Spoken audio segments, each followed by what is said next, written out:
Every character in Long Walk knows exactly how this ends, and they keep walking anyway. No big battles, no dramatic twists, just step after step until your mind and your body start breaking at the same time. It's the kind of movie that doesn't ask what's going to happen, it asks how much can a person take. Before we get into today's movie, this is part of my 25 days of Christmas movie marathon, where I'll be dropping a new review every single day this month, and today's movie is The Long Walk, a movie that was way better than I expected.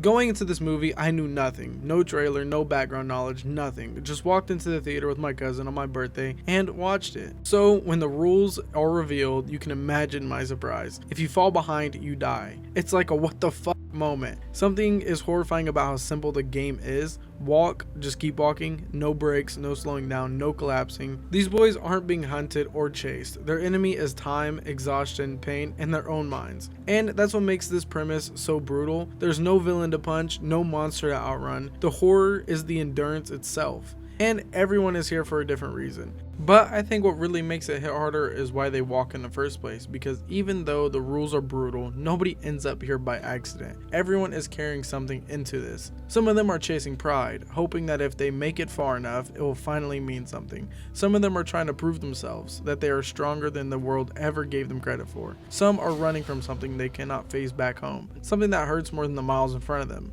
And then there are the ones who don't even know what they want. They are here simply because they could not think of anywhere else to go. And there's something heartbreakingly human in that. That is the part that stayed with me. This isn't just a test of endurance. It is a story about people who would rather break themselves slowly and end up passing away because of it than live with the weight they are already carrying. The idea sits heavy. It feels real, and it feels real in a way that most movies never really reach. So the walk stops being about winning. It becomes about not stopping, because stopping means facing whatever pain you brought with you, and sometimes continuing forward even when everything hurts feels easier than standing still and confronting what's waiting behind you, which is a literal gun. You're cooked. This is what makes this movie linger long after it's over. Not the rules, not the spectacle, but the quiet truth that sometimes the hardest thing to face is yourself, and that's why the relationships matter way more than the walk itself. Something I really appreciated about this movie is how every relationship feels natural. No one is forced into the spotlight. People just sort of drift into each other's orbit, the same way strangers do in real life. Slowly, quietly, without any big moment announcing it. And at the center of it all is Garrity and Peter. Their friendship doesn't just start as some emotional deep bond. It starts because they just happen to be walking together. Two kids trying to survive something way bigger than anything they understand. But as the walk continues, everyone else starts to break, collapse, or just disappear.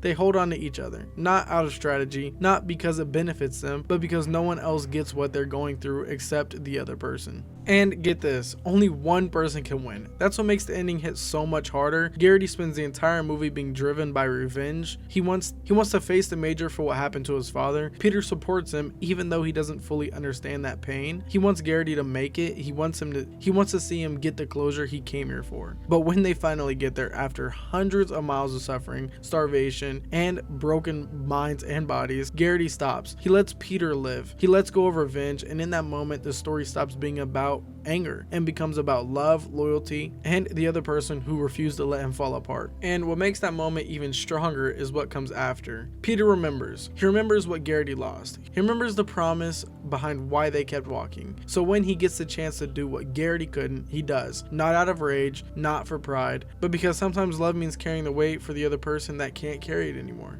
Revenge isn't the point. The brotherhood and that friendship is. Oh, and a huge part of why all of this works comes down to the performances. The actors playing Garrity and Peter absolutely carry this film, in my opinion anyway. They never overplay anything. There's no dramatic screaming or emotional breakdown monologues. It's all in the eyes, the breathing, and the way they talk less and less the longer the walk goes on. They feel like real people slowly being crushed under the weight of what they signed up for. And I'm telling you now, these two are going to be big. Not because they had some huge award moment, not because they understood restraint or quiet emotion, the kind of performance that works because it feels real. Another thing worth mentioning is how the bond forms naturally. There's no dramatic "we're best friends now" moment. It forms through shared pain, through silence, through just surviving together. This movie understands something simple and real. You don't bond with people through words, you bond with them through what you endure together.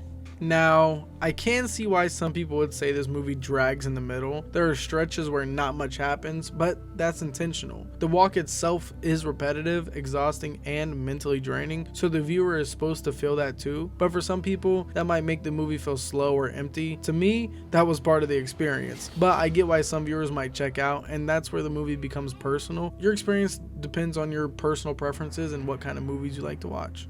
And personally, I didn't expect this movie to hit me like this. It's one of those films where you don't realize how much it got under your skin until the credits roll, and you just sit there not even thinking, just kind of feeling like, damn, that was crazy.